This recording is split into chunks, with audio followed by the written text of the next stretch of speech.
The members of this panel acknowledge and pay respect to the Gumbe people of the Gold Coast and all their descendants, both past and present.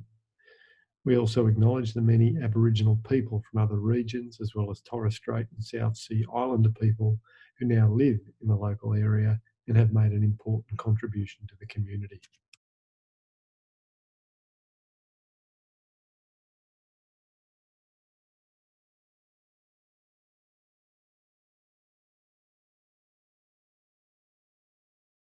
Oh, thanks everyone for coming and for Brett for having the idea. We thought it was important because this was a rare visit of the International Communication Association to this region, and it occurred to us that a conference is in some ways a no space. Like there's the surrounding part of the venue, the environs, but in a way you can feel that you can go to a conference and not really engage with the part of the world that you're in. And we thought it was important, therefore, for us to mark that this event, ironically now a virtual placeless event, would that we would make a kind of statement here about the work, some of the work that's going on in our region, which we think is important and which connects with other people in our field around the world. So I'm really pleased that in adversity we managed to pull it together. And one of the advantages, I say that we're sort of placeless, but we are in relatively well synchronized time zones, as opposed to another ICA panel, which some of us are involved in tomorrow, which stretches from the early morning on one part of the globe to the late evening in the other part of the globe where we're involved. So thank you very much for coming, and I hope that whoever's watching will get something out of this apart from the participants. And look, thanks, David. I just wanted to add to that I actually want to read from the original panel proposed, which I think is useful. And it is, obviously disappointing that we all can't come together, face to face. But I don't think that any way sort of delegitimates the purpose of what we're doing here as a group. And it really is to pay respect to the long history of sport, communication and media research in the Oceania region. And, without wishing to be sort of overly parochial, there is a very long history, and the sorts of things that are coming out of even Oceania reflects the sort of divisions of cultural, labour, attention, media economies that we see in other parts of the world, which it is very unequal in the sense it is obviously dominated by Australia and New Zealand, but it also that scholars in these countries have attempted to speak to the region in which we're in, and also point out the role of the region within sort of process of globalisation. And the objective of the panel then is to really demonstrate the role of sport in the construction of cultural citizenship, national symbolism and cultural participation in Oceania, and the cultural power or material differences that are perpetuated by these globally and transnationally inflected processes. At the same time, we'll obviously be doing this asynchronously. We invite dialogue with local and visiting sport communication scholars presently located in other parts of the world to engage with what's happening in these parts of the world as we effectively learn from each other. And at that level, what anyone watching our panel will see are four papers following this, led by David Rowe from the Institute for Culture and Society at Western Sydney University, and followed by Toni Bruce from the University of Auckland, Bevan Erueti from the School of Sport, Exercise and Nutrition at Massey University, and Holly Thorpe, Nita Ahmed from the School of Health at Waikato University, and myself, Brett Hutchins, from the School of Media, Film and Journalism at Monash University. And at this point, I will ask David to please lead off the panel. Thank you. I've got 10 minutes, and like Bevan, I am capable of expatiating, as one would say, a little too much. So can you give me a signal, Brett, when I'm getting closer to my time? Of course. So just to to kick off and give you a little bit of background, I've been doing work on sport diplomacy for a few years now.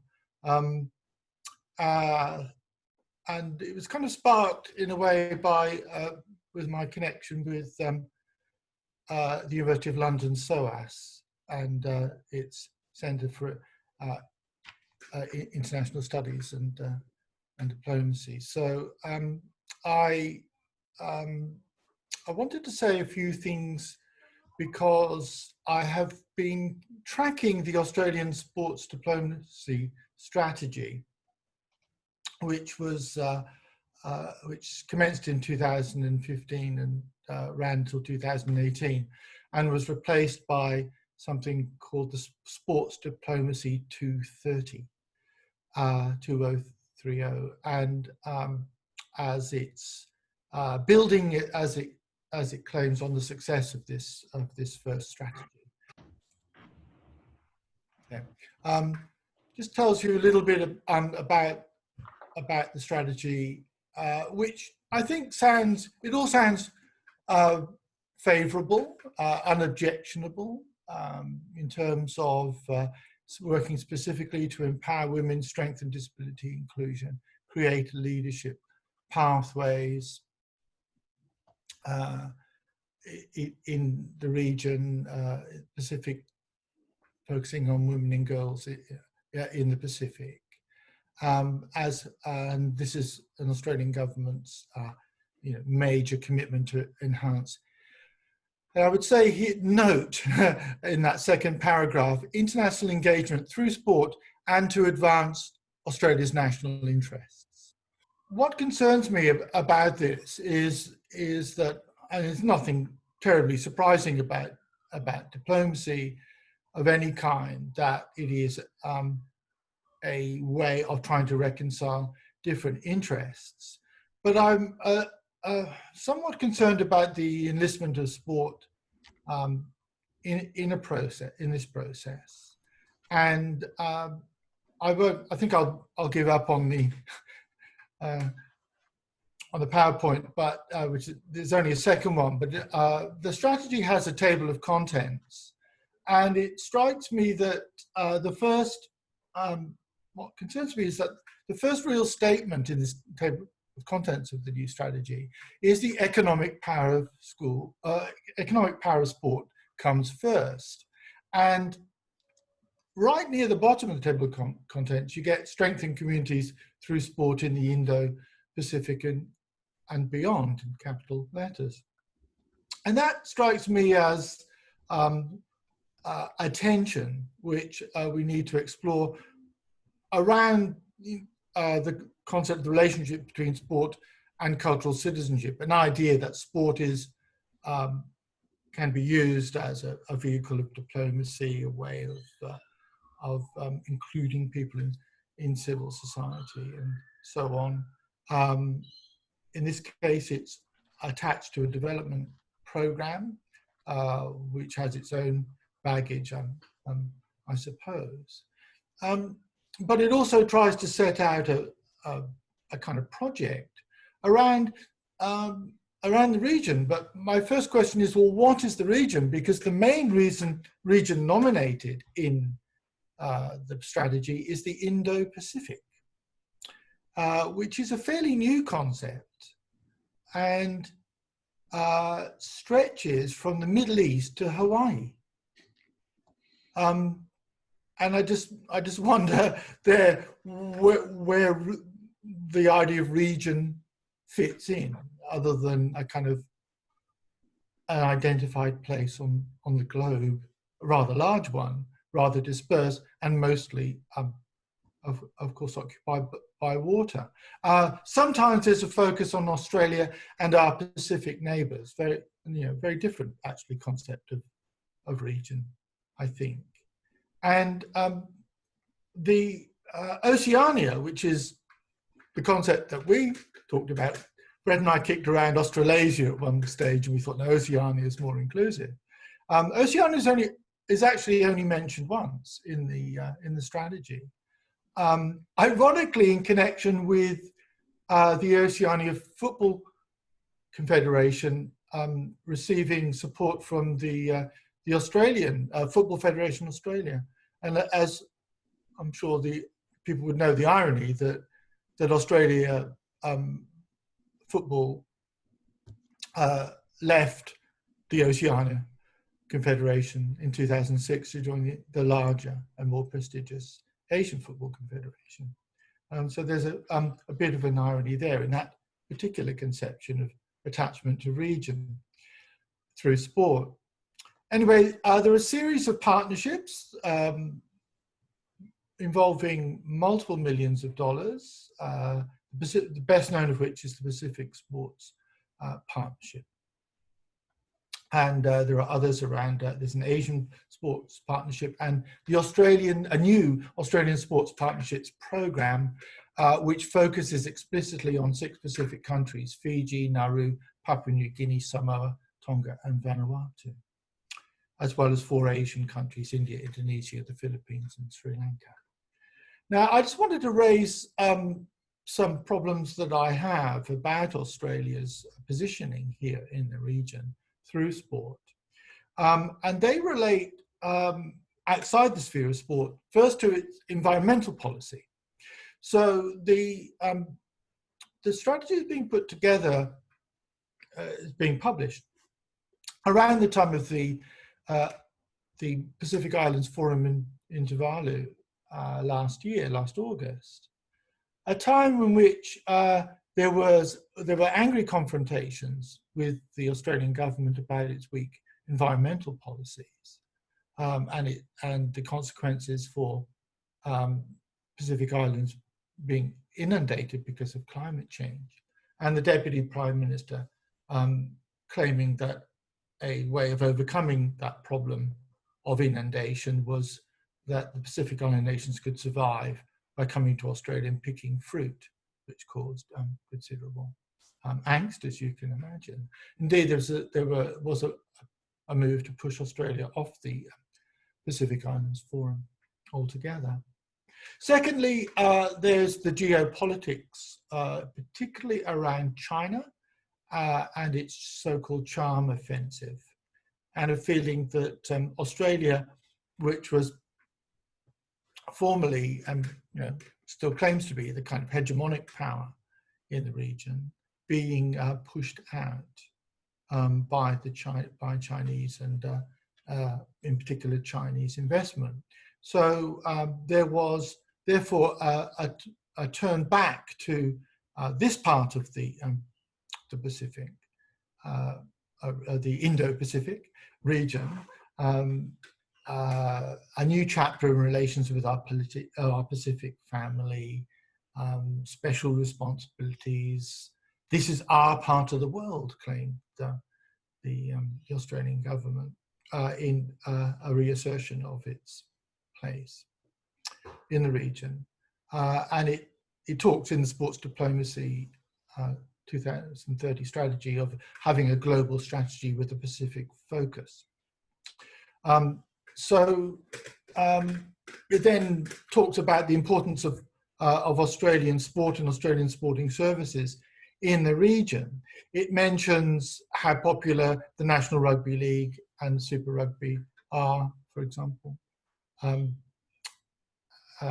much it's followed in the region. And it also talks about Australian-produced sports programs being popular too.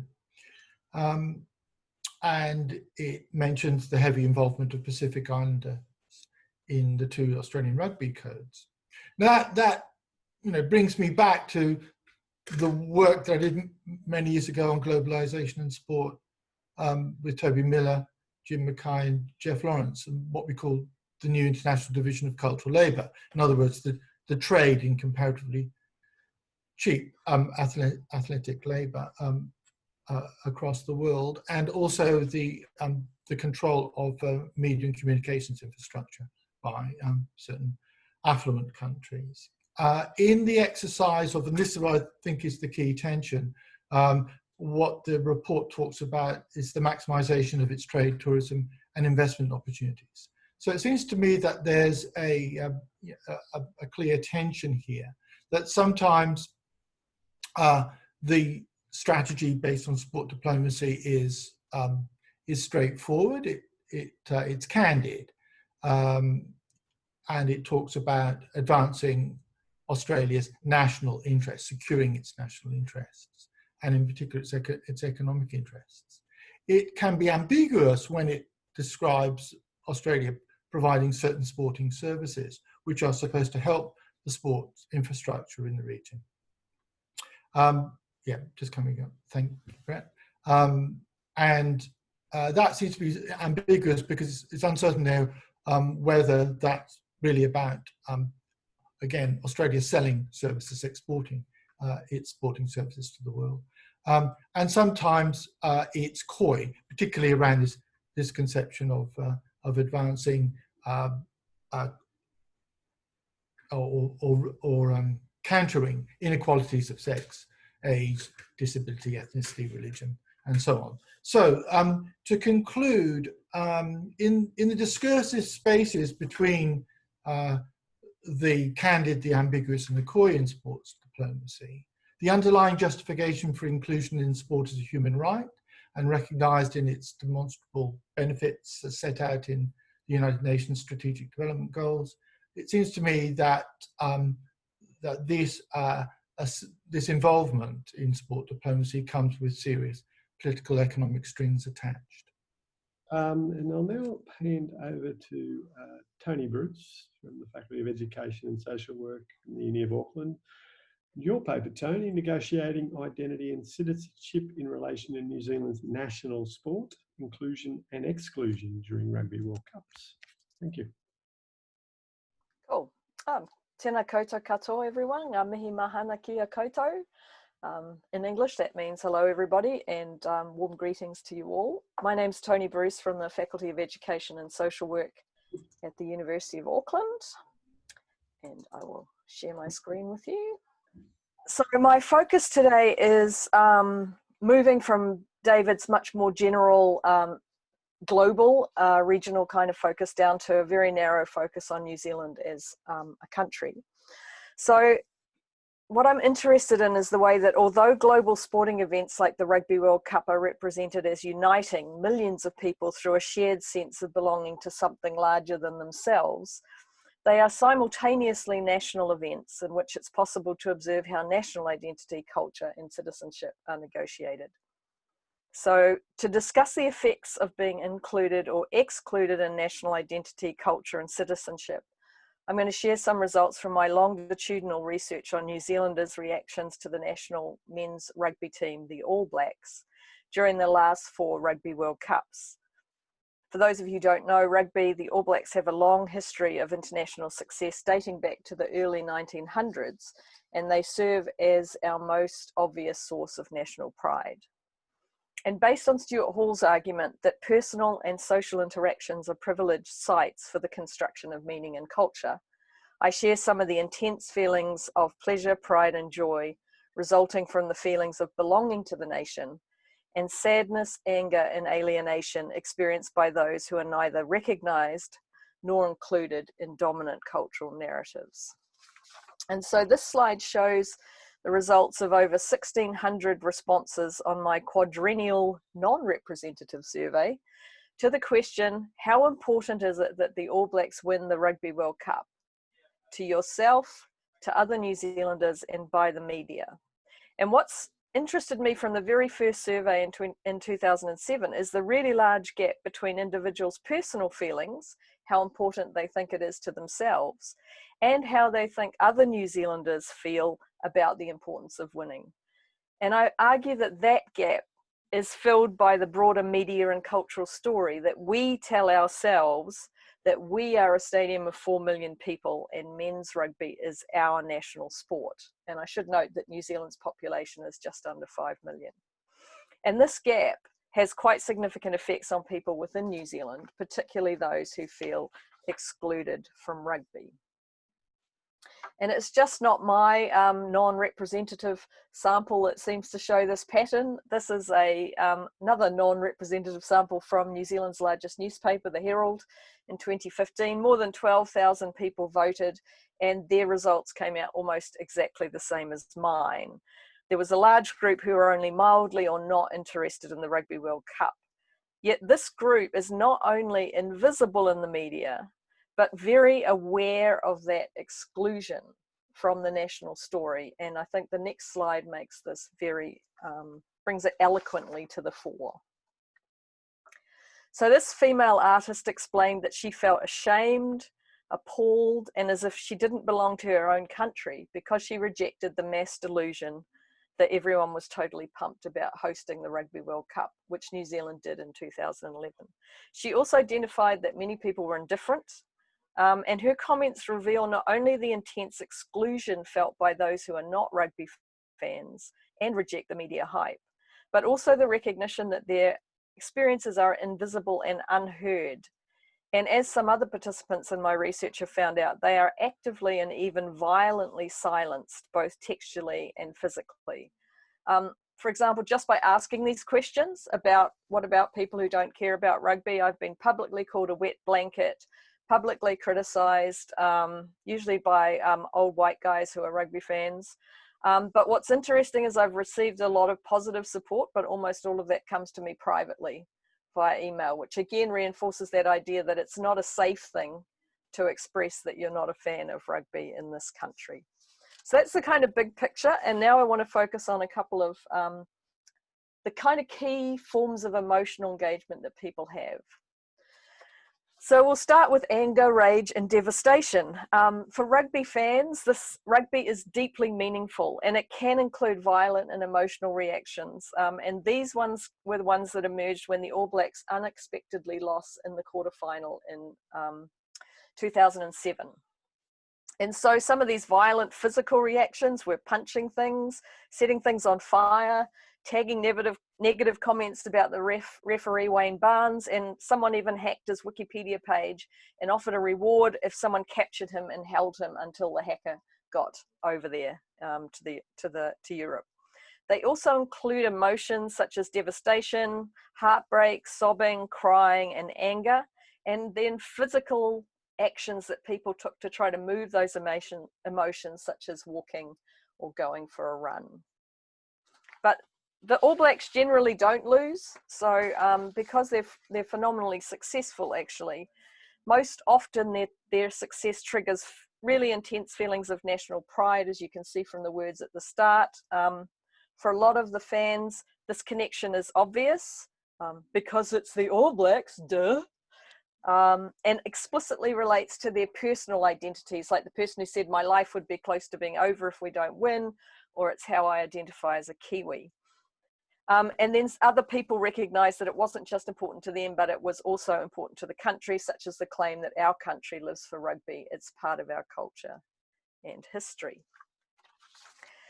However, for those fans who feel excluded from the national story, Rugby World Cups can be highly alienating experiences. And you can see the terms that people use to demonstrate this exclusion: the odd one out, unpatriotic, un-New Zealand, non-New Zealander, traitor, accused of blasphemy against the national religion, wet rag, and looked at strangely. All of these demonstrate clear feelings of not being included within the nation.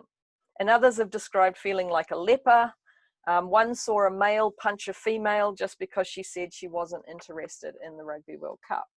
So we can see that they're not just textually violent, they can also involve physical violence. So now what I want to do is just look at three quick effects, or quickly look at three quick effects that have resulted from rugby's quite late entry into professionalism, because rugby only became professional in 1995. And so one of the first things is a fairly strong resistance in New Zealand to the commercialisation of the All Blacks, especially the way that corporations attach themselves to the team. So here's some of the many products, and I will read you some of the quotes from people who reacted to these. So one person wrote, "I'm sick to death of the marketing campaigns nationwide. Why do we need black milk bottles with jersey numbers on them? It's ridiculous," followed by about 45 exclamation marks. "Stop rebranding my milk bottles, for crying out loud." Another person wrote, "The Rugby World Cup feels more all-encompassing and invasive, getting into your fridge. The All Blacks are a commercial brand posing as a national sports team. I feel a false sense of identity." And one person kind of summed up that overall experience by saying, I don't hate rugby. I just find the game mind-numbingly boring, and I find the professional game, the All Blacks in particular, to be over-commercialised. Not to mention the ABs being way too overexposed, be it silly stories in the press about their favourite songs or what they had for breakfast that morning, to their endorsement of any product imaginable, from milk to credit cards and anything else in between that can be painted black. The second key point of resistance was what people called the media hype. And many really hate this, which has actually, along with commercialisation, turned off even former rugby fans. So one wrote, I did once enjoy rugby before the high profile hype and professionalism. Another said, I can't wait for it all to be over. Just go back to that. Had a guts full of all the media hype. Another person wrote, media killers actually reduced any enthusiasm for the games. I think the real problem isn't with rugby or the Rugby World Cup, but the way the media ram it down everyone's throat. And the extreme nature of this media focus showed in 2019, when New Zealand's largest circulation daily paper, the New Zealand Herald, reacted to the All Blacks semi-final loss by publishing its Sunday front paper all in black, the colour of mourning, with very small text that read, the All Blacks are out of the World Cup. If you want to read more, go to the sports section. And the final area is politicisation. And this was a very big reaction in 2015, was the way that our Prime Minister, John Key, who's in the centre on the left, inserted himself into the All Blacks coverage. And people use terms like detest, can't stand, majorly turned off, political pawns, John Key's playthings, ruining the All Blacks brand, riding on their coattails, swooning, fawning, hijacked. There was a really strong pushback to this. And one said, it's the political involvement that has turned me from part of the silent majority who couldn't care less into a full-blown hater. Others wrote, rugby's been hijacked by John Key, or I find his behaviour in sucking up to the All Blacks to be demeaning to both himself and the All Blacks. So to quickly conclude, I hope this short presentation has given you some insight into the complex and contradictory ways that the All Blacks engage New Zealanders' emotions and feelings of belonging and of not belonging to the nation. Tēnā koutou, tēnā koutou, tēnā tātou katoa. We now turn to Bevan, who will be presenting on muri, walking backwards into the future, deconstructing media misconceptions of the Haka during the 2019 Rugby World Cup. Thanks, Bevan. Over to you. Kia ora mai tātou. Kei aku nui, kei aku rahi, kei aku raurangatira mā tēnā koutou katoa. My warmest greetings to you all from my bubble here in Aotearoa, New Zealand, to yours, wherever that may be at this time. To my fellow panellists, thank you for inviting me and the opportunity to share my thoughts of the juncture of indigeneity, sport and media. And to all who can hear my voice, there's a mantra I'm living by at the moment, noho tāwhiti tū kotahi, sitting at a distance but standing as one. I hope you're all safe and well at this time. This presentation is titled Ka Mua Ka Muri, Walking Backward into the Future. The term Ka Mua Ka Muri is a shortened form of a very well-known Māori proverb. Te tiro whakamuri, ka haere whakamua. I walk backwards into the future with my eyes fixed on my past. Māori perspectives of time where the past, the present and the future are viewed as intertwined, where indeed the past is central to and shapes both present and future identity. Succinctly, as Māori, our past guides us into the future. This presentation critiques the superficiality in which the Haka was depicted in media during the 2019 Rugby World Cup in Japan, and encourages a deeper appreciation of the Haka, its meaning as a traditional element deeply rooted in the Māori world, its treasured past, and its greater significance as a referent that empowers the history of people, place and identity of Aotearoa New Zealand today and the future.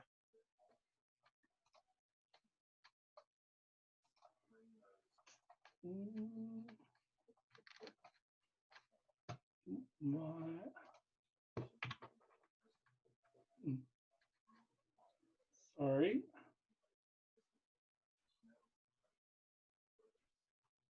Oh.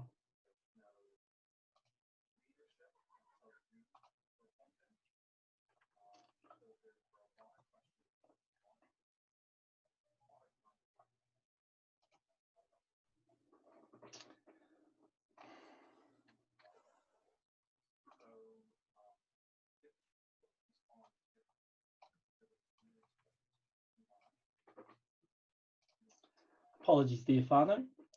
The 9th meeting or greeting of the Rugby World Cup was the first time it was held outside of the traditional heartland of rugby union, but it gave rise to wonderful globalised examples of where sport can bring people together and celebrate a rich tapestry of culture, tradition and language.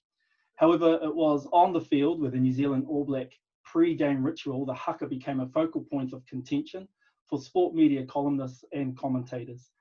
While media narratives contain powerful messages that can generate respect and admiration for those involved in sport, it can also perpetrate deficit perspectives, and in respect to this presentation, whether intentional or not, those narratives lowered the status of the haka to a dance and as a psychological trick to gain an unfair advantage. But these comments would soon become quite redundant.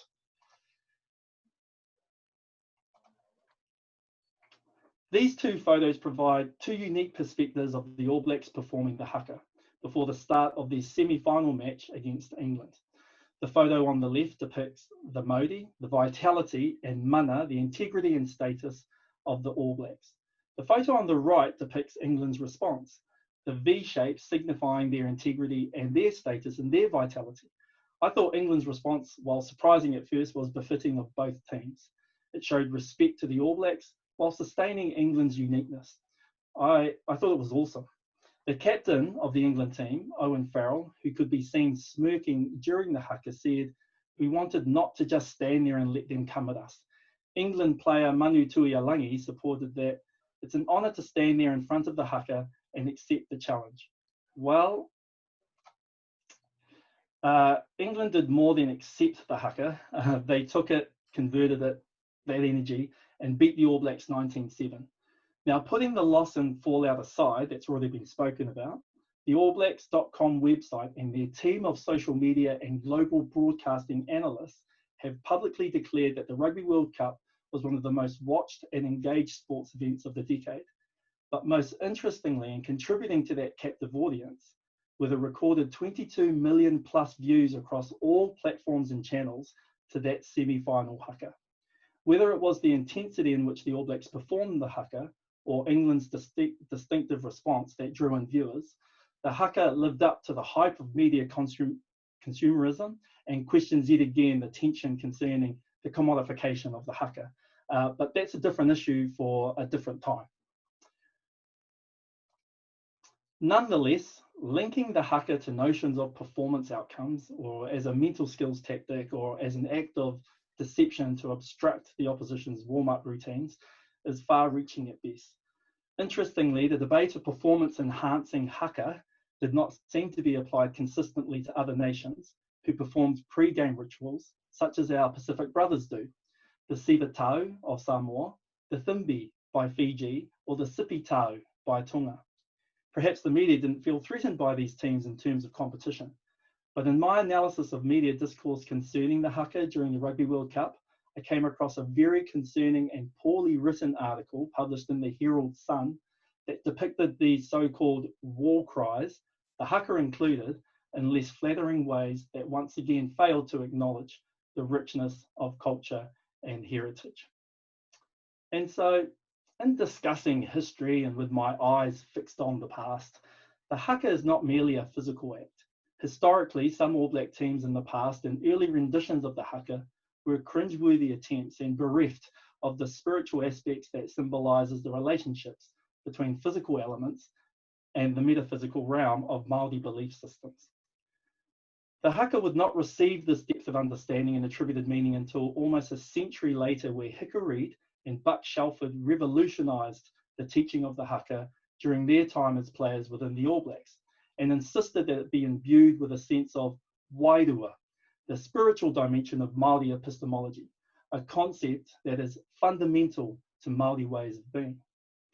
This approach has been strengthened mostly due to the relationship that the New Zealand Rugby Union now has with Ngāti Toa Rangatira, the tribe who has proprietorship of the haka, ka mate, and the guidance of a highly regarded performing arts proponent, Matua Derek Lardeli, who wrote and gifted the kapo or pango haka that is perhaps performed less frequently.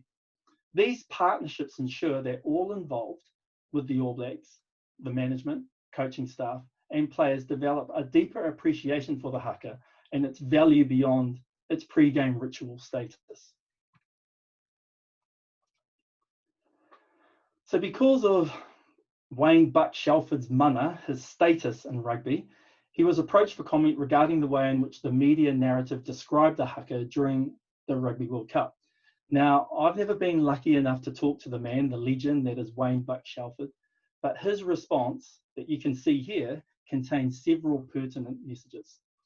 He makes it very clear that the haka has been misinterpreted. He is fiercely protective of it, a responsibility that he no doubt maintains and carried, given that he was the captain of the All Blacks and also was the teacher of the haka. And he also warns the writer that they should stick to what they know, which is apparently writing about rugby. And if you couldn't tell, Shelford suggests that they should find a new job. That's pretty rough. But what you don't see in this specific snippet that I've got for you here on this slide is that further down in his words, he presents a reference to a life-changing event involving World Cup winning Australian captain and rugby legend John Eales that poignantly addresses and corrects the wayward message provided by the media. Now we have to go back a little bit here in terms of the history. The event is the 1996 Bledisloe Cup match at Athletic Park in Wellington, the capital city in New Zealand. And in preparing for that test match, Eales explains that he was still relatively new in his captaincy. And although he felt internally conflicted, as did many other players, he agreed to go with the then Wallaby coach Greg Smith's suggestion of warming up while the All Blacks performed the haka. And this triggered outrage across both sides of the ditch. Now, the tactic didn't work as the Wallabies suffered their biggest loss to the All Blacks, a 43-6 battering. While the scoreline will be immortalised in the history books and perhaps forgotten over time, the damage Eales endured remained deep within. By his own admission, Eales refers to his team's actions as his one and only regret in his illustrious playing career and has rued that decision ever since. And in his efforts to make peace with his past, a 1-hour documentary titled John Eales Reveals the Haka has been produced that follows his journey to understand the deep cultural, historical, social and communal aspects that makes the haka not just the greatest pre-match ritual in the world, but a pivotal part of Aotearoa New Zealand's culture and identity. But there's no need to fear. The one and only All Black legend Wayne Buck Shelford ensures that Eales is safely immersed in the haka, traversing across Aotearoa New Zealand, going and seeing Māori communities in places like Rotorua, all the way to Eden Park, the hallowed ground of rugby in Auckland, to seek his road through to redemption. Shelford movingly expresses, he provides for us that the haka is not about being ossified in tradition, but treasuring the past while looking to the future. Eales exemplifies that with understanding, empathy and compassion for the haka and its mana, its status, and the wider, the spirituality it has, can pull people from diverse backgrounds together in revolutionary ways. This presentation is an invitation and a call for all to do what Eales has done, to go back to the future. If that request seems too unrealistic for most journalists, then perhaps a term that I have learned from Māori Indigenous scholars will be more helpful. Stay in your lane. I would never ask any media representative, individual or organisations to stop what they love.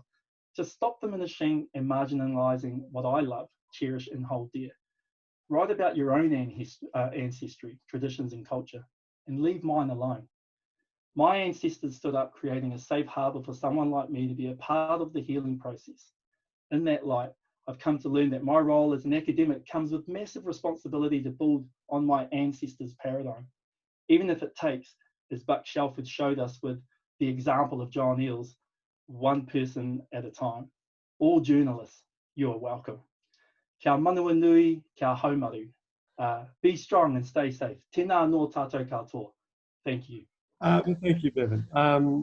It's fascinating and a really lovely link between Toni and your papers. Yeah. So, thank you.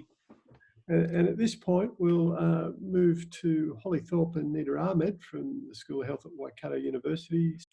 All right, thank you so much, Brett. And yeah, thanks thanks to Brett and David for organising this panel. And it's a great honour for Nita and I to both be here to speak on this topic and to be part of this panel, and also to be coming after Toni and Bevan, who did such a wonderful job of providing the important foundation and the context of cultural identities in New Zealand Aotearoa. We'll hope to build upon that with a slightly different angle now. And our paper is titled Building Cultural Diversity in Sport, a critical dialogue with Muslim women and sports facilitators. On March 15, 2019, 2 consecutive terrorist shooting attacks occurred at mosques in the city of Christchurch. These events killed 51 Muslims and injured 9 others during Friday prayer. Prime Minister Jacinda Ardern described it as one of New Zealand's darkest days.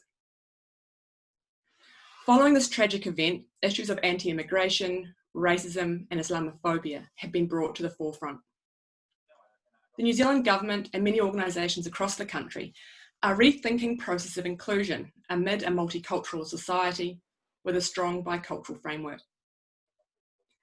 In this context, some are considering, for the first time, how sport might be a place of social inclusion or exclusion for the Muslim community, and the work that needs to be done to build more inclusive and supportive sporting environments. Interestingly, internationally, researchers have examined Muslim women's experiences with sport and physical activity for decades. These studies provide useful insights into the various ways Muslim women navigate faith in sport, some of the barriers surrounding it. However, majority of the research has been conducted in Europe, in North America, and Australia. Here in Aotearoa, New Zealand, there has been very limited research examining Muslim women's participation in sport. Our research is based in the context of post-March 15th, where these issues can no longer be ignored. In our research, we set out to explore the understandings and experiences of Muslim women, as well as the sports providers here in Aotearoa. We also wanted to understand the efforts, the barriers, and challenges to building a more culturally inclusivity in sport and active recreation, and particularly meeting the needs of Muslim women. So this project was funded by an internal grant from the University of Waikato and was in collaboration with strategic partners in the New Zealand sports sector. Nita and I co-led this project, and the cross-cultural collaboration was critical to the design and implementation. The project includes focus groups with 38 Muslim women and interviews with 14 sports facilitators across 3 regions of the North Island. We also conducted a policy analysis of New Zealand sports organisations to be able to explore what they were saying and then how that was being interpreted and lived by Muslim women within the community. So the Muslim women participants, they were racially and ethnically diverse. Their ages ranged from 16 to 63 years old. Their level of participation in physical activity ranged from training as an international athlete, standard athlete, to casually weekly active recreation, and the sports varied greatly as well. In regards to the sports facilitators, their age was 23 to 51 years old. And of the sample, there were 10 women and 4 men. 5 were working in the regional sports sector, and 9 were involved in grassroots sports programs within their local communities. Despite our persistent efforts to invite leaders in the New Zealand sports industry, none were willing to speak to this topic. So all of the Muslim women in our sample expressed the perceived value of sport and active recreation in their lives, recognising its importance for their physical health, mental well-being, and sense of belonging in relationships with other women and community members. Despite many participants finding and or creating opportunities to participate in sport and active recreation, some spoke about family or community members who discouraged their participation due to cultural norms. But others received support and encouragement. For example, Lena described her mother as really supportive and as the one that got her into football in the first place. While Amina spoke of the support of her father, explaining, "My dad really encouraged it," this is boxing participation, and would say, "No, this is good, continue getting stronger and fitter." Importantly, despite some challenges in navigating family and community expectations, The primary barrier that the woman identified was access to culturally inclusive and supportive sporting environments and facilities. So the women repeatedly expressed concerns about not feeling welcome, or in some cases feeling, in cases they were explicitly excluded from sports programs and facilities. Some also encountered hostility from other athletes and active recreation participants. Many of the women described their frustrations on this one-dimensional perception of Muslim women as being oppressed. As Zaina, she commented in this quote, "There's too many sports facilitators don't want to put in the effort of learning. The Muslim women in our study are all active participants in their sporting communities with critical insights into their ongoing inequalities that impact upon their everyday sporting engagement. Yet their voices are rarely heard by those creating and implementing these so-called diversity policies in Aotearoa, New Zealand sports sector." Some of the sports facilitators that we were speaking with, they were making genuine efforts to build cultural understanding, including trying to learn more about Islam and appropriate cultural practices when interacting with Muslim men and women. A number of the sports facilitators, however, still had stereotypical understandings of Islamic family, cultural and religious issues that did not reflect the diversity of the community. Some also held problematic assimilationist perspectives over more multiculturalist or interculturalist approaches. And some of them were really resisted creating women-only sporting spaces, as was desired by many of the women that we spoke with. It's important to note that none of the sports facilitators had received any cultural training in how to work effectively with the Muslim community, but this was something that they all recognised as wanting and needing. We found the different cultural understanding strategies among the grassroots sports facilitators. These participants were all from ethnic minority groups and were involved in organizing a range of programs for ethnic groups, which also included Muslim women and girls. Each of these sports facilitators was going to great lengths to understand the cultural needs of Muslim women. Some of the grassroots providers expressed frustration in the lack of support and cultural understanding from the national level sporting bodies. This was particularly the case when it came to asking for religious exceptions in regards to the hijab. And as this quote illustrates, many of our grassroots facilitators acknowledged the need to address everyday racism in the sports sector. Two of our grassroots sports facilitators were Muslim women, and they were focused on providing more women-only spaces, which they'd found to be very limited in New Zealand. For example, Noor established a women-only boxing class that is popular among Muslim women, and Shakira was dedicating herself to organising women-only swimming sessions. So despite the challenges of carving out space for Muslim women in the predominantly white and Western-dominated sports sector, and talking with the Muslim women, we learned that Muslim women and ethnic minority sports facilitators are in fact highly agentic in their efforts to create change in the New Zealand sporting sector. In the context of post-March 15th, significant investments is being placed on building national sporting policies that are culturally diverse and inclusive. Despite the emphasis on such policies at the micro level in everyday practice, Muslim women do not feel that their unique religious and cultural affiliations are well understood or even respected.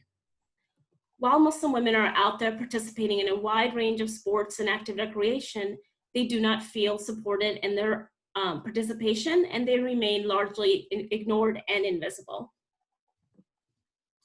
Our research also revealed that those working with Muslim women continue to hold problematic stereotypes of Muslim women as passive to oppressive religious regimes. But bringing the voices and the lived experiences of Muslim women and sports facilitators together, we also identified a significant inconsistency in the interpretation of the barriers for Muslim women's participation in sport and active recreation. So whereas the Muslim women identified access to culturally inclusive spaces as their primary barrier, the sports facilitators located the problem in the women's religious culture. So if New Zealand is truly committed to building a more inclusive multicultural society, more work does need to be done in revising policies and practices that better represent the needs of ethnic minority groups. And this work will be greatly enhanced by creating spaces for the voices of Muslim women themselves, as well as more cross-cultural collaborations and conversations, such as the approach that has underpinned this entire project. And just yesterday, the New Zealand government announced that there will be $25 million redirected to supporting community and grassroots sports in the recovery from COVID-19. And we really hope to see more sporting groups and organisations focusing on how to rebuild sport and active recreation as more equitable and inclusive of our multicultural communities. Thank you. Thank you. Thank you, Ollie and Nita. It's, I mean, really interesting way the papers are flowing together. Thank you. And my paper, which is really dealing with this question of cultural citizenship, and it really, I think, one, it's been a really interesting panel in the way the papers have flowed together, but I'm really trying to get at the problem of, you know, who is seen and heard and listened to and supported, and just picking up on some of the themes presented in the previous papers, and really importantly, who gets to speak and be properly represented, and what that means for our understanding of culture, nation and region. And when I say my paper is how much is too much, it's a genuine question, and it's really around the idea of sport, media centrism, and the dominance of the football codes in Oceania, and particularly, really, I probably more accurately should have been called it the Pacific region. And this moment we're in, COVID-19, is a really interesting moment, given there is no sport actually going on. All right. Because, sorry, am I having the same problem Bevan did? There we are.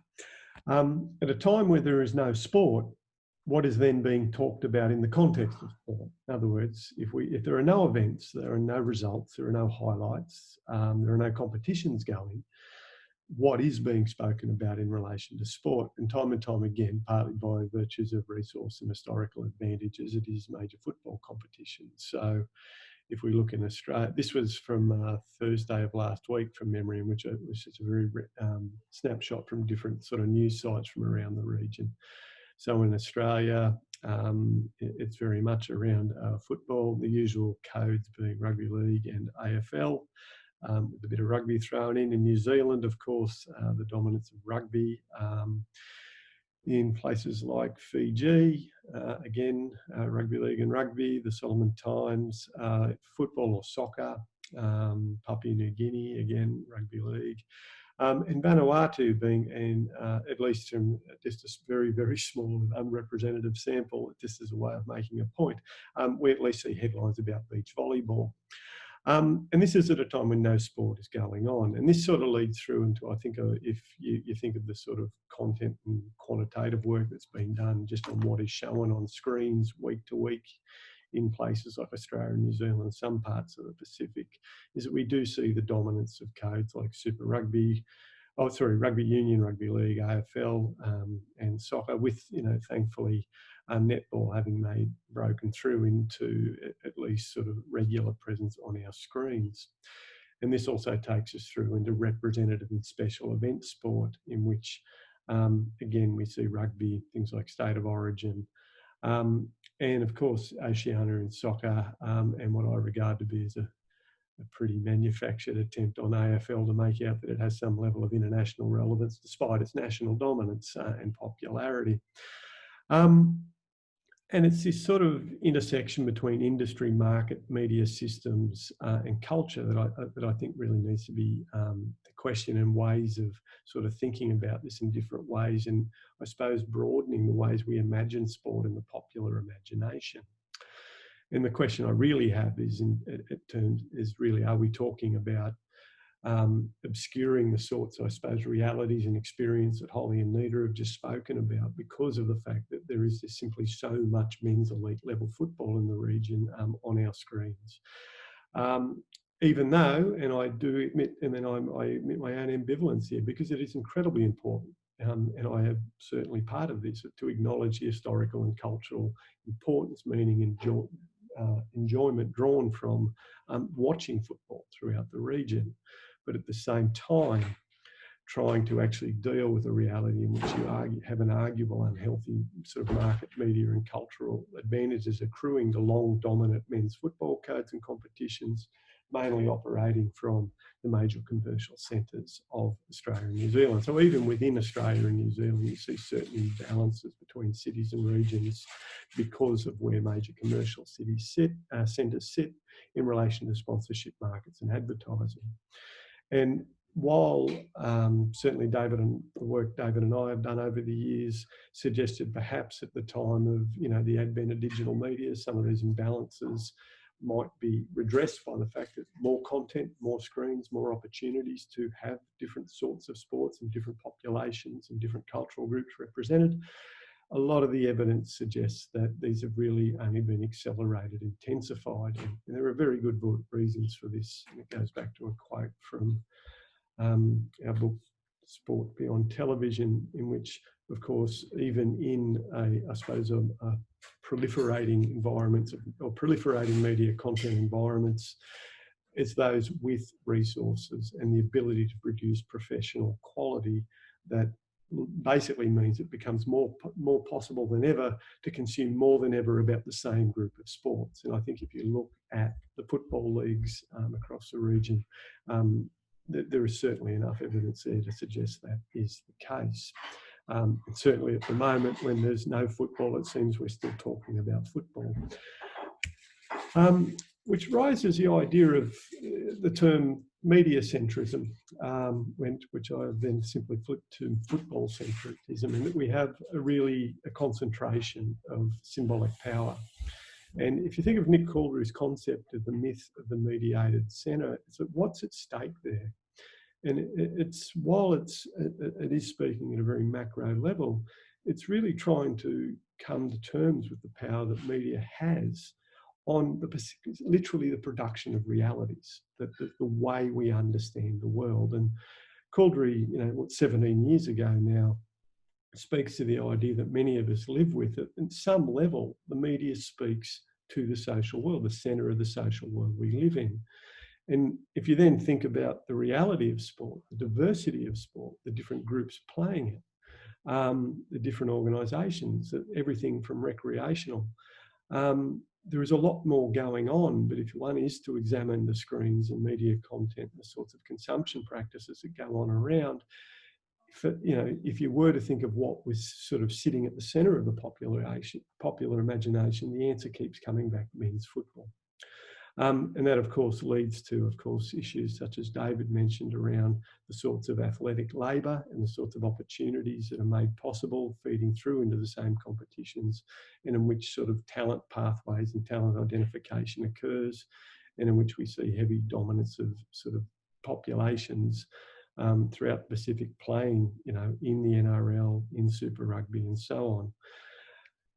And I really think that, given that we are in a moment of global crisis, that it is very important to sort of the ways in which our screens dominate this perception of what's occurring at the moment is, of course, what isn't being seen. So certainly in Australia, there is not a lot of sort of news coming out of the experience of COVID-19 throughout the Pacific, or indeed large parts of Oceania.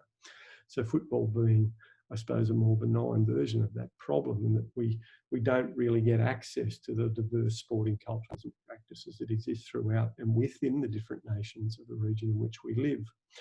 And it draws attention away from understanding or acknowledgement, indeed financial support or government funding for sort of Indigenous traditions and competitions, various women's leagues, many different types of lifestyle and action sports, seasonal festival and carnivals, and of course many semi-professional amateur competitions and disability sports. And in some senses, sport as a human right, sport as a key component of cultural citizenship and political representation and access to funding and commercial opportunities, we need to deal, or at least start acknowledging this problem and then sort of working out what might be done about it. And I offer the following slide purely as a provocation on which to end, is how would one go about trying to diversify the range of representations? Who's being seen? How are they being listened to? Is the idea of playing around with the idea of publicly funded new publicly funded sports service called Oceania Sport, and again purely a provocation at the level that I think in a moment in which I think we perhaps have all discovered the flaws of sort of neoliberal late capitalism, and that the financialised market of sport that is increasingly being exposed indeed to the tech sector and to models of private ownership. It's this precise moment that public service media has a genuine opportunity to actually re-announce its relevance. And if we, if the idea of the governments of Australia and New Zealand, as well as other nations, but Australia and New Zealand particularly, sort of producing a service or helping to fund a service dedicated to the coverage of sport in all its forms throughout the regions. Particularly given the opportunities that would potentially offer for media training and program co-creation with communities throughout the region, and news stories that can be produced in cooperation with all the existing news outlets throughout the region, made available under a Creative Commons license. And of course, we then have the question of communications infrastructure, because I think in some ways we are talking about broadcast media in large parts of the regions. But for those with sort of, where possible, places like Australia and New Zealand particularly, online streaming, and certainly modelling on sort of the models such as National Indigenous Television in Australia and Maori Television, and of course drawing on the expertise of Television New Zealand and ABC Australia. And I suppose if I was to sort of draw back to, one of the things, when David and I were speaking about proposing this panel, and the idea that we would have people coming from Asia, from Europe, from North America, is trying to sort of develop or convey a much better understanding of just the richness of the cultures throughout Oceania and indeed the Pacific. And that there is a really important need to present sport in all its form and to advance the cultures, enjoyments and mutual understandings of people, not only of peoples and nations throughout Oceania, but of course globally. And I think sport has a potentially important role to play there. So thank you very much. I mean, there are a whole series of intersecting themes here. But I suppose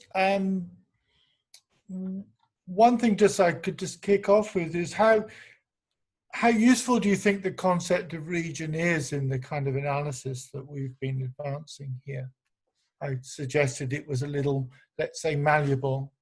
Are you finding it a kind of useful concept? We've ranged across the nation, the global region, obviously somewhere in between. Does anyone want to comment on that, the efficacy of the concept? Only maybe to say that even just our papers amongst ourselves show how complex it is. Like, what is the region? How do you define it? Who gets included or doesn't get included within whatever region you decide is your area of focus? So I've been working with some of my students on the idea of the Pacific. But somewhat to my surprise, actually, when I went and looked at what officially the Pacific was, I realized that Fiji isn't included. So it sits on the border and it's seen to be part of Melanesia and not the Pacific. And so, but yet when we think about the way we talk about the Pacific in New Zealand, Fiji's included in it. So I think there's something about, not wanting to desire or search for some kind of all-encompassing definition or way of understanding. It's more maybe thinking about ways of understanding and what label we put on that, or what purpose we define something for, is probably more important than the name itself. Yeah, I'd agree, Toni. I think your point about the complexities across these papers, but more broadly across this region, within each country, there's such different histories. So for our paper, for example, I mean, there has been some wonderful work on Muslim women's experience in Australia, but that's, we might see some parallels in New Zealand, but obviously we're also in a very different context here. Or I haven't seen any work, but if there was work on Muslim women's experiences of sport and fitness in Fiji, for example, that context is so important. So I think we do need to be really careful not to lose that nuance and those histories, and as Bevan showed us before, it is so important that we actually recognise probably those differences rather than try to do some broad brushstrokes across our region. But then it is interesting to ask, what if we were to, maybe it helps to have those conversations with those from the Northern Hemisphere, for example, to what makes us different as part of the world. Maybe part of that is our distance or our isolation, or bodies of water. I don't know what that might be, but it's certainly I think the differences are probably more important than the broad brushstrokes. And look, and it's part of what sits at the core of the panel. I keep, I mean, having sat at having sat at ICA and IAMCR over the years, you know, I think the sort of work going on in this part of the world, we you know, there isn't enough of it actually even asking these sorts of questions and really representing what the region is. And it is interesting to even just that variation within the region, because, you know, there's this idea of where you place boundaries. And I take the point about the diplomacy strategy, having read it, you know, the Indo-Pacific sort of idea does stand out. It's like, this is something we can roll out anywhere, anytime, for whatever purpose, you know, but at the same time, but to what function and where. And it was interesting to see that policy come up every time, you know, cricket gets played with India, and then it sort of disappears again. Or if perhaps there's uncomfort or discomfort in the popular media here about, you know, all of a sudden it turns out, you know, China happens to be offering economic sort of support for various island nations, and all of a sudden you see this talk of the diplomacy strategy. But there's also a reality of the sort, I suppose, work to be done on actually tracing what are the population, cultural, economic and cultural flows within this region, you know, and what do they sort of, what does that create in terms of coherence, and where does the blue intersect at the borders and speak to connections with other regions throughout the world. And my sense at the moment is there's been a bit of work done in soccer. I've noticed in sort of Pacific and things like that, and there's a lot of part of the panel is just to recognise there's lots of great work going on, but how do we sort of start trying to bring it together? I mean, we have used this kind of as a kind of master concept, cultural citizenship, and I've kind of worried away about this for a few years as to what extent you know, sport and cultural citizenship fit together. I mean, we often talk about, in this region and in other places, the idea of sport as some kind of vehicle of inclusion and so on. And I just wondered what people. Hi, Toni, you're back. Hi, I know. I don't know what happened there. I wonder what. I mean, you could also make a case, and it came through, for example, in Toni's paper, that that sport can close things off, can shut people down, can exclude as much as it can include. And I'm not always sure that we, certainly sports organisations, kind of get both sides of that. Whenever I'm talking about sport diplomacy or the social benefits of sport, people seem to want to suppress that side of it, like a dirty secret. I think that's what we were trying to get at in our paper. It might have been a little bit too subtle, but those kinds of ideologies of sport and the power of sport for cultural diplomacy or cultural citizenship, or I mean, that's what we're definitely the sort of stuff we're seeing in New Zealand policy increasingly over the last year or so.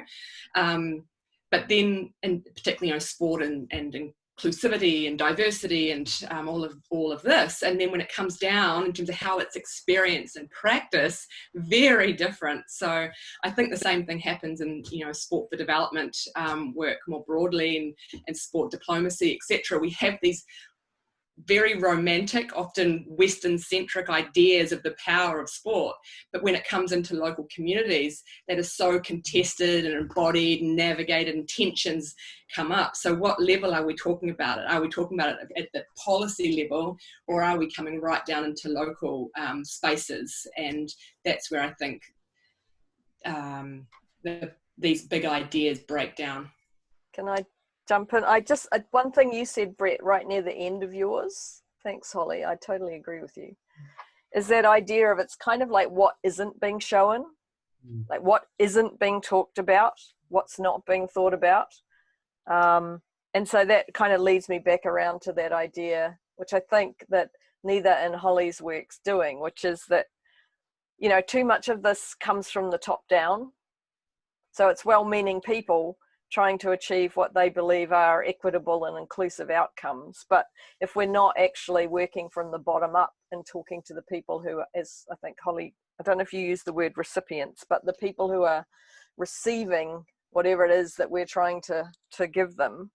And if we don't actively want to go out and find out what people want, then things like cultural diplomacy are doomed to just continue failing in many ways, because they are about Australia's national interests. They're not really about the interests of the people who are the recipients of whatever largesse Australia would like to pass out, or the New Zealand government would like to pass out. So, you know, I don't think it's an easy thing to solve, because if it was, we would have, you know, solved this a whole lot of years ago, if not millennia ago. So, but there's something about trying to find a balance between that downward pressure and then upward needs that doesn't seem to work very well in many places.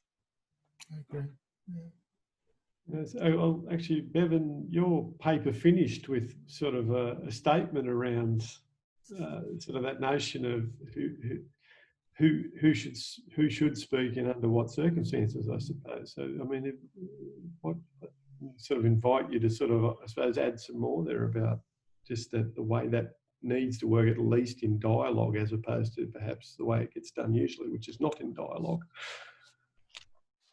Ka pai, and kia ora, thank you once again for all the enlightening presentations and papers that have been given. The first point around this idea of conglomeration of knowledge and who gets to speak is obviously very much contentious in the Māori world. For instance, there aren't just a couple of tribes here. There are about 80, 90 different tribes that identify now. Now, 15 years ago, it was only 40 something. So each group is now starting to have their voice.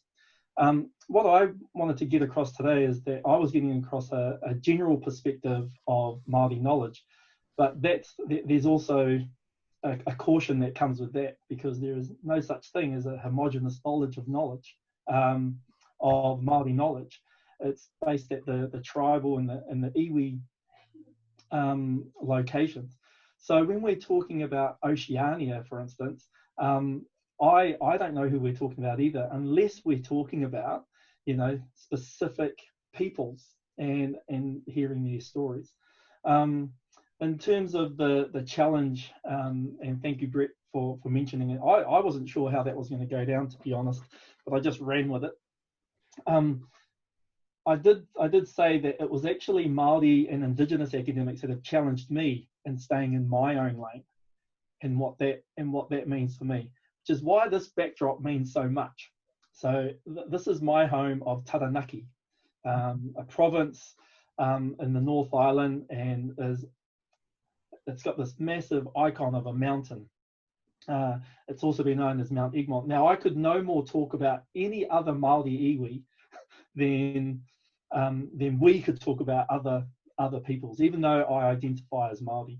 So that becomes the challenge, and that's why the media interpretations of the Haka, if I choose to, and I could just wave them away and go, oh yeah, that's no issue, but it's the message that it's getting out, you know, the audience that it's getting out to, and how it incites a different perspective, and that's what concerns me.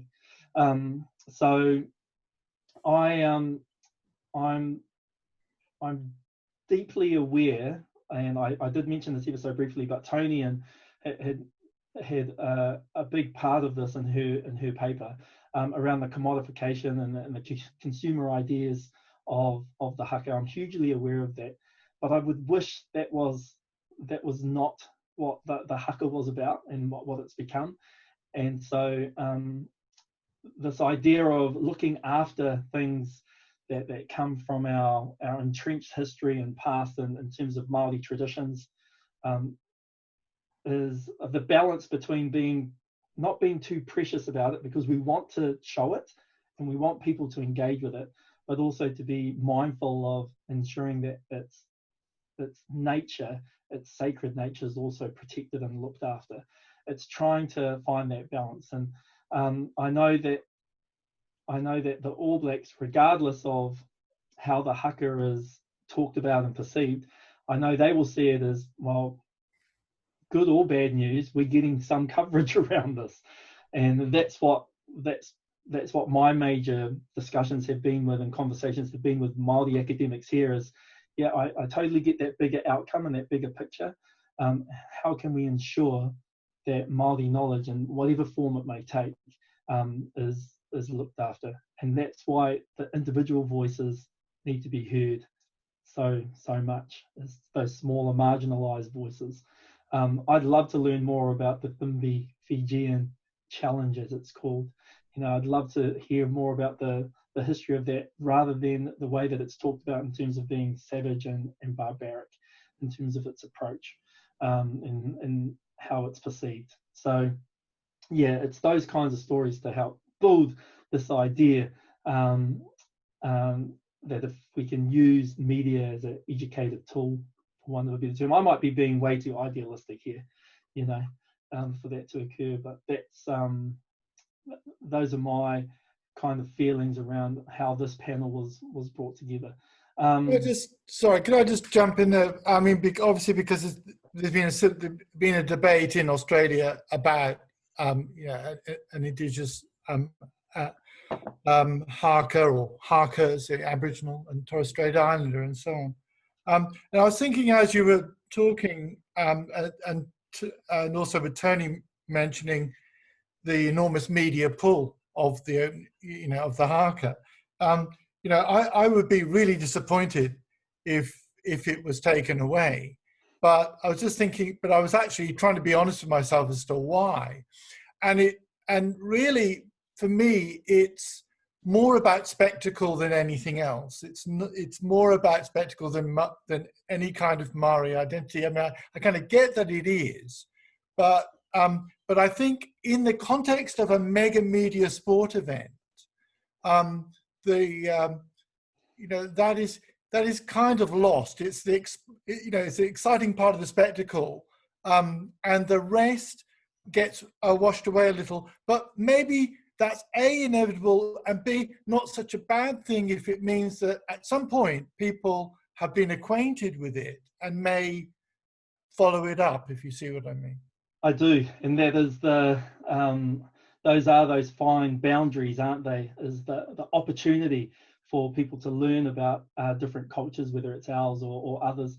It was a really awesome example of the Welsh training session that happened in Japan. And the 15,000 Japanese people that went to go watch that training session, they sung the national anthem, the Welsh national anthem. And it was in that light that I thought, hey, this is going to be a different kind of Rugby World Cup. I don't know if this is because of the hospitality of Japan and their embracing of certain cultures, but they certainly provided a wonderful example on how to engage appropriately with those things. But I certainly get your point, which is why I talk about even this is contentious within the whole All Blacks brand. The Haka is utilised in this way, and for some of us who write and talk about it in this light, there is this propensity to ensure that its sacred nature is also looked after and cared for, which is why the education around it now in New Zealand is very pertinent and important. I would hate for it to go too. And as another example, in a previous life, I was a coach of some repute a long time ago, and I actually visited Australia, and they asked us, and this is in the realm of volleyball, and we went to the managers, team coaches meeting. It was a state, Australian state competition, and they had invited New Zealand to be a part of it. We still attend this competition now. And anyway, we arrived there, and at the coaches meeting and the managers meeting, they turned to us and they said, "Oh, would the New Zealand contingency like to start the opening ceremony with a haka?" And I said, "No, we would not. we are here to compete. We're not here to provide entertainment."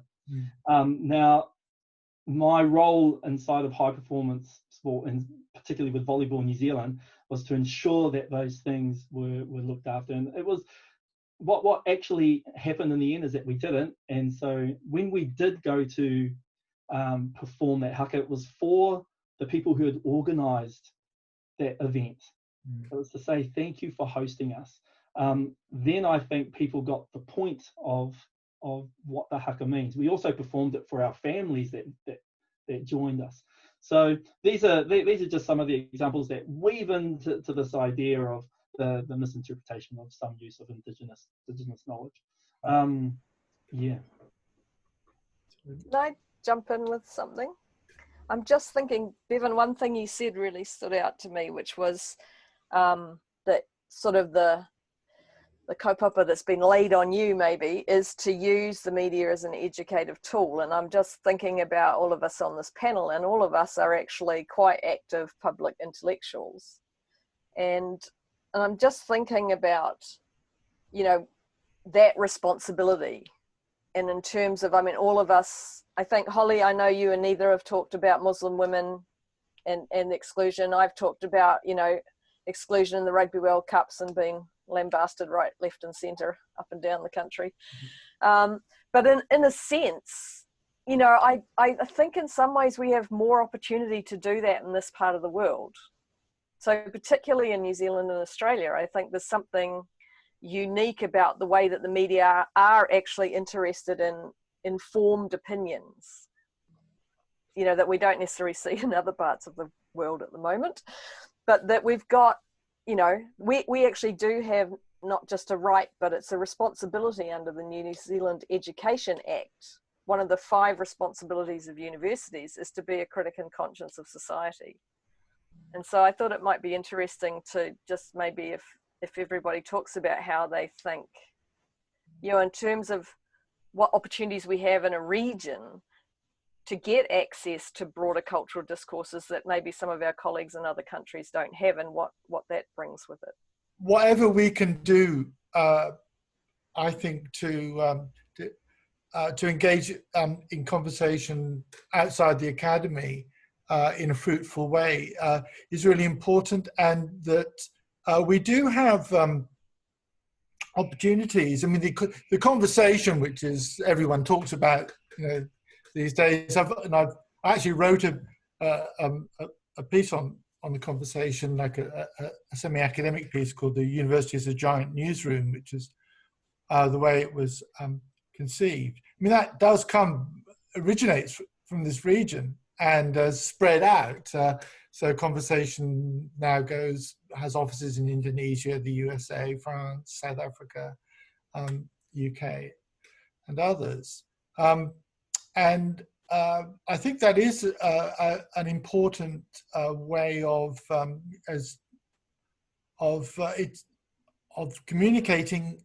And this is the International Communication Association, so it's important for us to talk about it.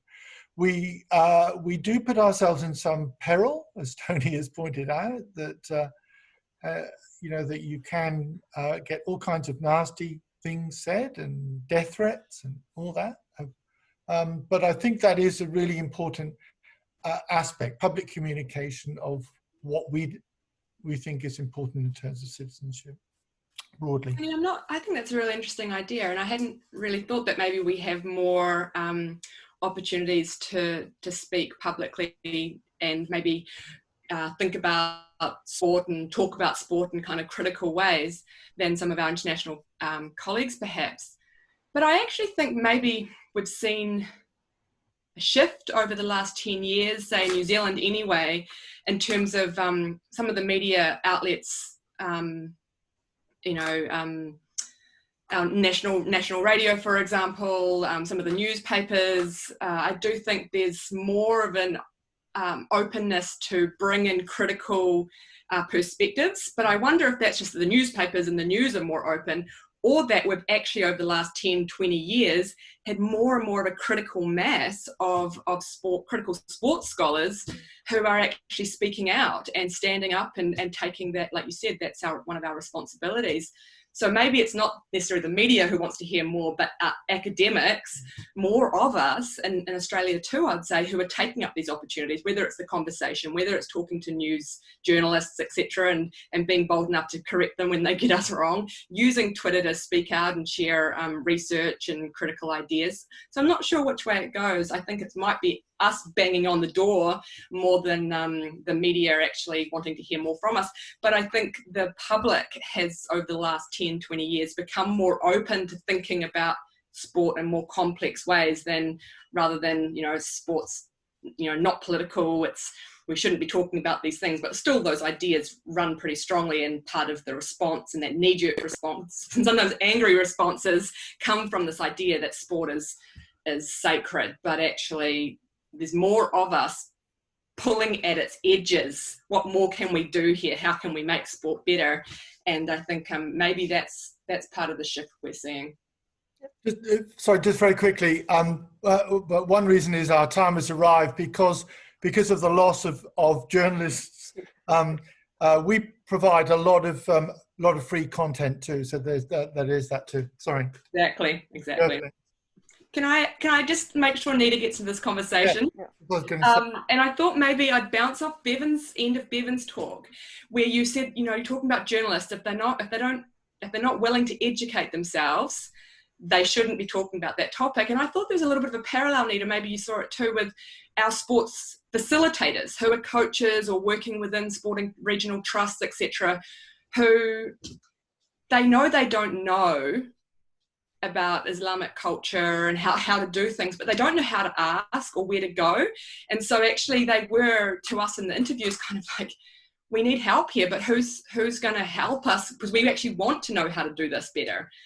So I wonder if there's sort of an interesting parallel between, I guess the issue is what's the role, the potential in sport for cultural education and therefore cultural dialogue, and whose responsibility is to bring these knowledges into dialogue. I want to pass that over to maybe Nita to speak to. I think this is where, when you talk about bringing the voices in, is just actually having the voices represented from those communities. And again, I can't speak for all Muslim women, right? Even I'm an American Muslim. And so my experiences they're very different. I lived overseas too, but here it's different too, speaking to the Muslims within New Zealand. So it's really working with the communities within each region. So Waikato, what they were going through was different than what was happening up in Auckland. So I think really bringing the different cultures, different ethnicities to the table and having these conversations and not being afraid to reach out, because they're there, the communities are there and they're doing these projects. But I don't know where the fear is, because they are working with the communities and there are leaders in the community. So there's definitely a disconnect of communication and how the information is being relayed, saying we want leaders. I don't know, there's a disconnect going on between the sports organizations reaching out to the communities. Are they even listening? That's what I wonder. Are they really bringing them to the table, or are they really, really listening?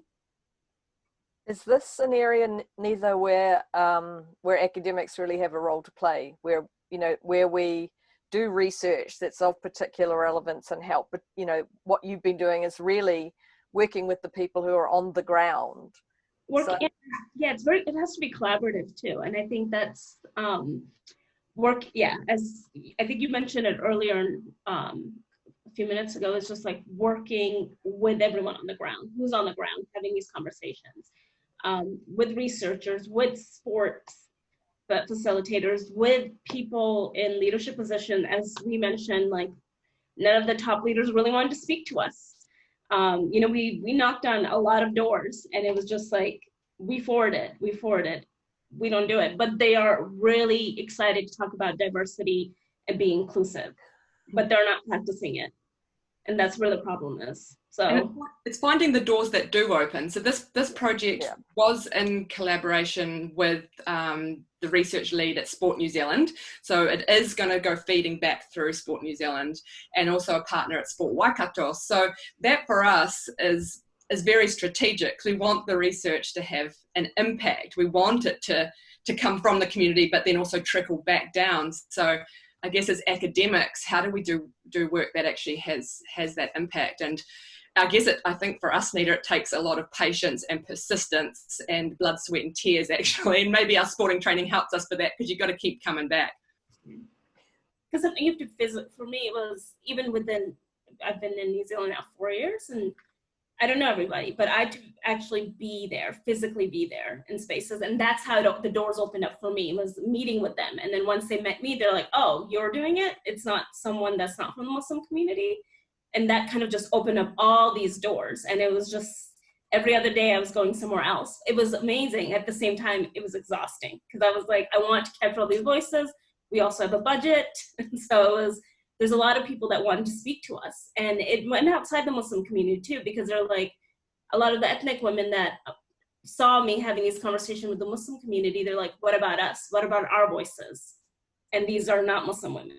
These are other ethnicities and other cultures, and they want to be heard too. So there is a need, and it's definitely here in New Zealand. And it's just, hopefully people will tap into it and actually listen to the voices. Yes, I was just going to add to that, and thank you, Holly. Yeah, it is a really nice connect, and Toni will, and yourself, Holly, because you work in this space too. That this is all about trying to identify who are our allies, and that in fact the allied voice is probably the better voice than my voice. For instance, you don't want a Māori always coming in and going, "This is what you need to do." Sometimes the voice can come from an ally, and that ally voice has a nicer way of being able to once again negotiate and navigate those tensions that might exist. It's a really awesome project that you've got going here, because as much as I think about inclusivity and diversity, I do come at it from a bicultural rhetoric and lens, and yet I know there's potentiality. If I go back to the ideas and the principles of Te Tiriti o Waitangi, those are the convergences between us and Māori and other cultures, because the preamble of the treaty, Te Tiriti o Waitangi, says, do no harm to anybody, you know. So I kind of like the idea that the treaty, when we're here in Aotearoa, if we could unpack that a little bit more, and what does it mean to do no harm, then it's about understanding and, as you say, co-designing all those types of things. The toughest part, if I can go back to the being out in the media space, I'm terrible at it. I shy away from it. If I'm asked to respond to something, I'll say, oh, Farah Palmer, Dr. Farah Palmer's available. You might want to talk to her instead. And it comes from this position of once again being told to, you know, what is my lane. But I have come around to this idea of what you were talking about, David and Brett, and all of you actually. What is our role and what is our responsibility as academic citizens? You know, and it took me a while to come to that. You know, I no longer shy away from media, but I still hesitate because I just don't know how they're going to edit the damn thing when it goes, and what they take and piece it together. And I know that this is shared amongst the Māori community in terms of academia. There's a wonderful po, a person held in massive regard in Po Himara, Te Himara at Waikato University. You don't hear him much in the media, but when he does, you listen. And that was, I suppose it was from that kind of teaching, hearing and seeing that example, that when the moment arrives, I won't shy away from. But it's just one of those things of waiting for, you know, those tupuna, those po, those people that you lean on all the time to just go, oh, that's who you should probably go and see. But yeah, that's another thing that I'm just internalizing at the moment. That's why I really appreciated the invitation, actually. was to learn more around the purpose of media. But can I ask a question of everybody to speak to if they want to? Because it's something that really, you at the end brought us back to this context of the world in COVID, times of COVID. And it prompted me to think about each paper that's been presented today, and to each of the presenters, to what does this new context going forward mean for the topic of their research? Are things going to stay the same, or are things going to be different? And I know there's a lot of calls going on around the world right now to build sport back differently, to rethink the foundations upon which sport has been built upon. And yeah, I know it's crystal ball gazing, but I just like to put that out there in terms of, do you think moving through beyond outside the other end, hopefully, of COVID, what does this mean for the topics that you've been talking about today? I'm actually on Radio National tomorrow talking about this. Oh, good. Yeah, I'm on Sporty.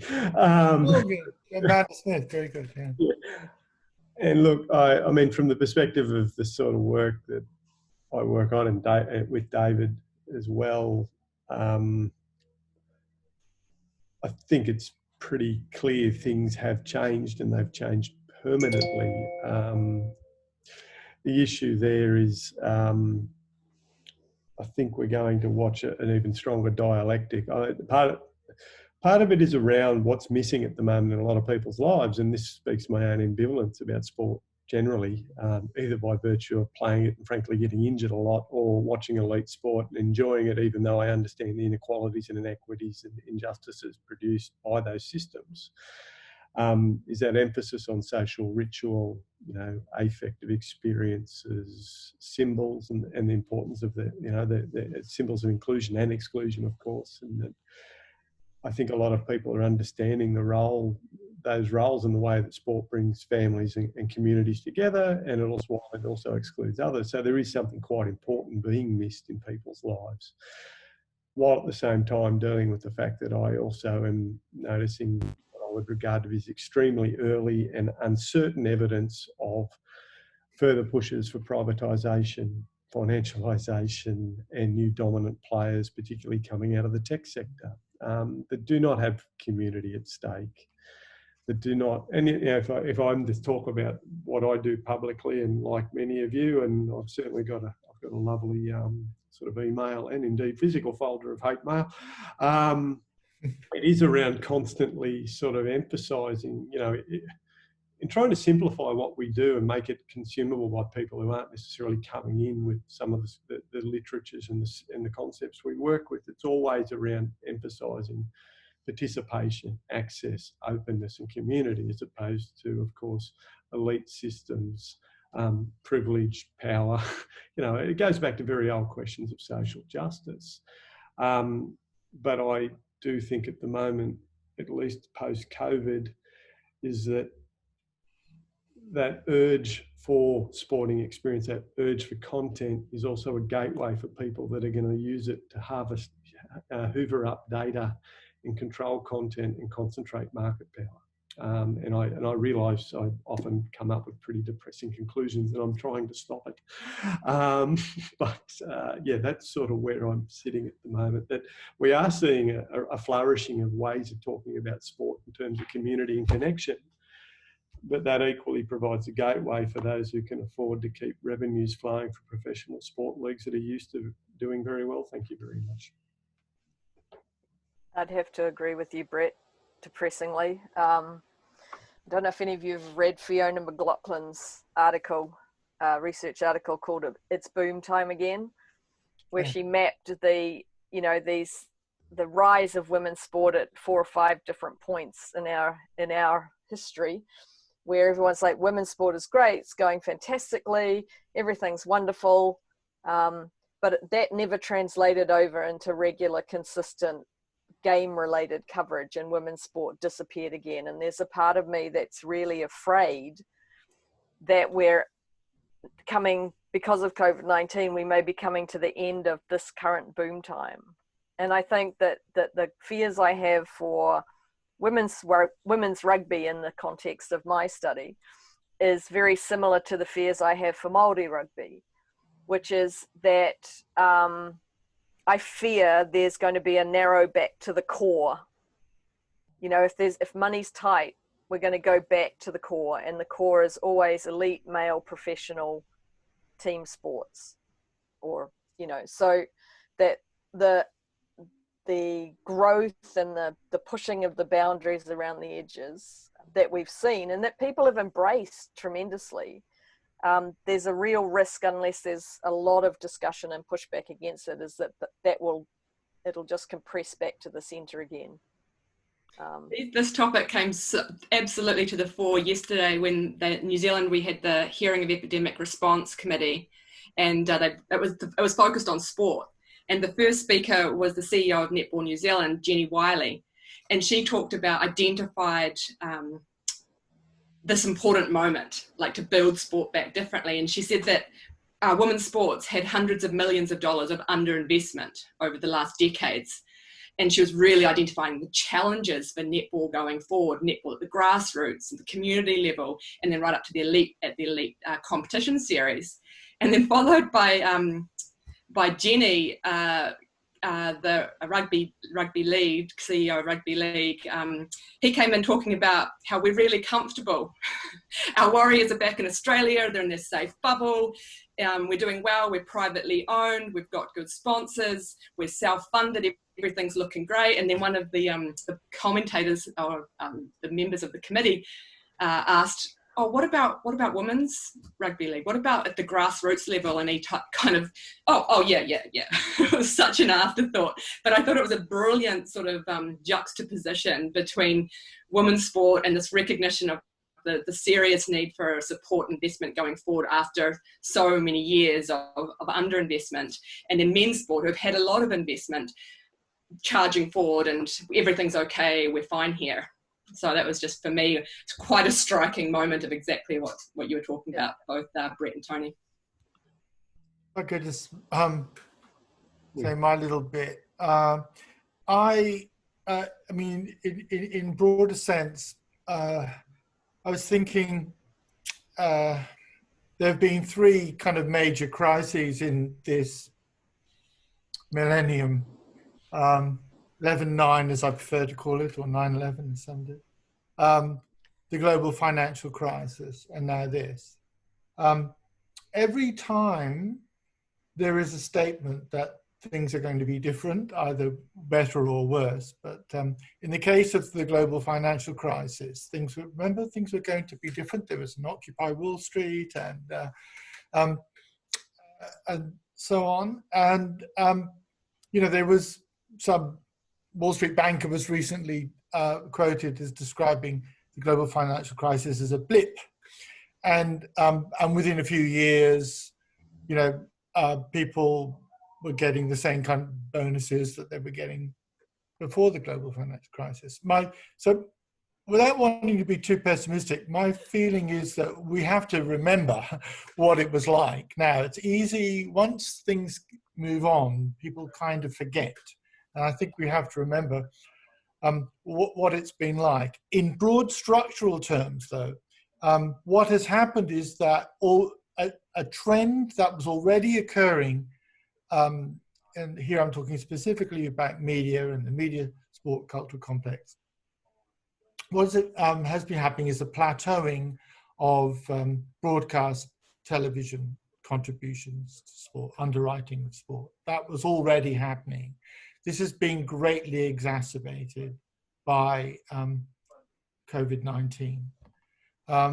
So the major paymaster of big sport is itself in trouble and is reducing its contribution. So this is going to ripple across, as I think we've all identified, the whole of the institution of sport, and the battle, which you, Holly and Toni, very well identified, I think, is the battle is over, if the pie is diminishing, as I think it will certainly will do for quite a while,